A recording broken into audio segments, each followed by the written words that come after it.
So, since nobody else seems to be up at this time apparently, I guess I'll be the first one to tell you that it's officially December 21st, 2012, and nothing has happened. Now mind you, I didn't think the world was going to end. I don't even know if the world can physically end. It's mostly, quantum babble, this idea that planets disintegrate. I mean, they can certainly be nuked to all hell, but I don't even know if technically the planet itself could deteriorate to nothingness. I guess it is in the billion upon billion upon billion of years, whatever.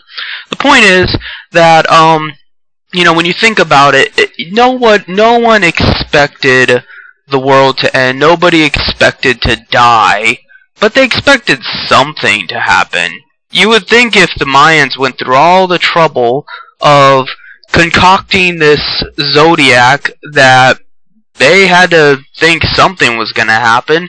Maybe not necessarily death and despair, but, a realigning of the galaxy, and that would change everything.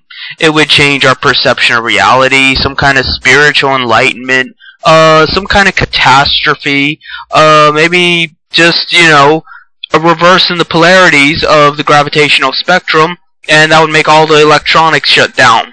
If only for 24 hours. I don't know. Something. But absolutely nothing happened. And this does not surprise me. I mean, I'm not happy about it, but it doesn't surprise me because that is in essence our lives, where it just seems to be monotonous. A lot of physicists say that the universe is chaotic. I don't believe that. I studied physics, and I can tell you that the universe has an algorithm about it. Everything has a way of doing things. It seeks out order. That's why all species, at the end of the day, like to be subverted and sabotaged and subjugated to tyranny. That's why people expect this nigger right here to go out there and bust his ass to find a job, to just turn around and bust his ass some more, doing a job he neither likes, nor a job that pays well, nor a job that's fulfilling in any sort of way, but that's my obligation to society. But meanwhile, feminist frequency can sit around playing with her pussy, doing video game tropes, and make $100,000 for it. There is no justice in the world.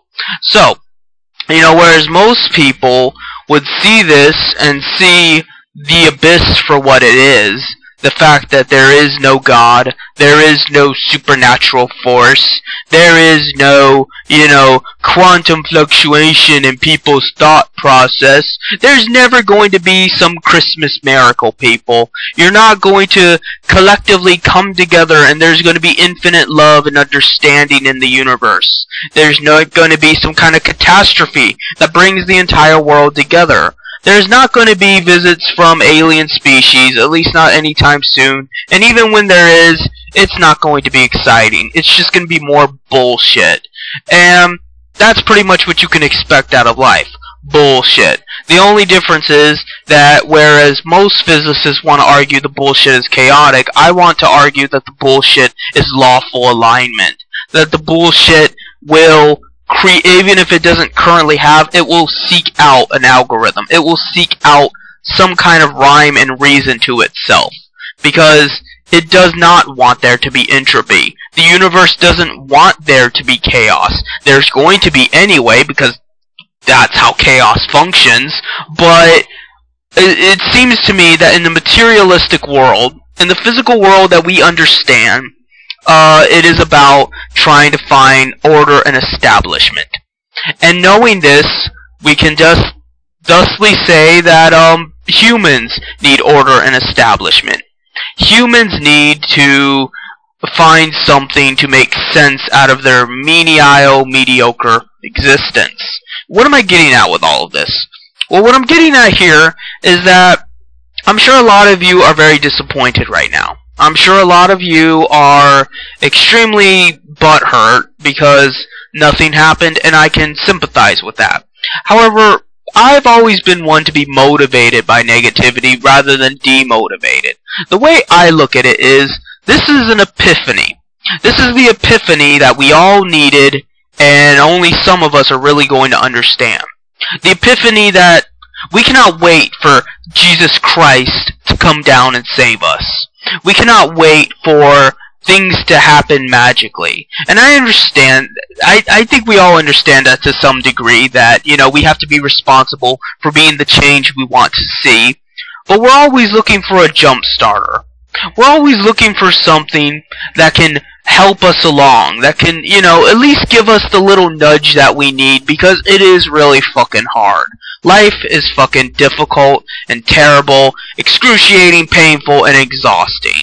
And it would be nice if just every once in a while there was some kind of paranormal phenomena that, you know, made it just a little bit easier.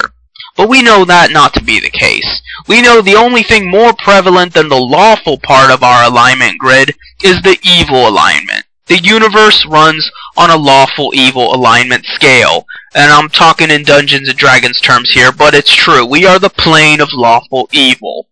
And all I'm saying here is that gives me the motivation to uphold my principles more than anything. More than anything, at the end of the day, all I have is my principles. I don't know what's going to happen when we die. I don't know if I've been considered a good person by biblical standards. I don't know if I'm going to reincarnate and forget all about this bullshit I've had to go through and probably have to go through it again or something very similar. All I know is I have my principles. All I know is that at the end of the day, Jim Prophet is still Jim Prophet. A is still A. The things I've had to go through, the things I've had to experience, and the things that I see before me has turned me into the man I am today, and the man I am today refuses to accept it. The man I am today refuses to accept the evils that exist within our world. And while I cannot guarantee that I can change our alignment from lawful evil, I can tell you that it can certainly be a different kind of lawful evil. It can certainly be different from the way it is now. So, I probably won't be making any videos tomorrow because I'm going to be a very busy man. I'm going to be busy personally contacting senators and representatives and things like that to actually try to pass this 25 to 30% tax on all video game industries, all video game producing companies and things, to discourage people from producing violent, gun-active games that motivate things like the Connecticut Massacre. Now, you can argue in the video, in the comment section, that, you know, video games don't do that. Some people are just naturally psychotic. Whatever. I don't fucking care. I don't care what you think. This isn't about you. This isn't even about those stupid kids that died in Connecticut. This is about my fucking principles. Deal with it.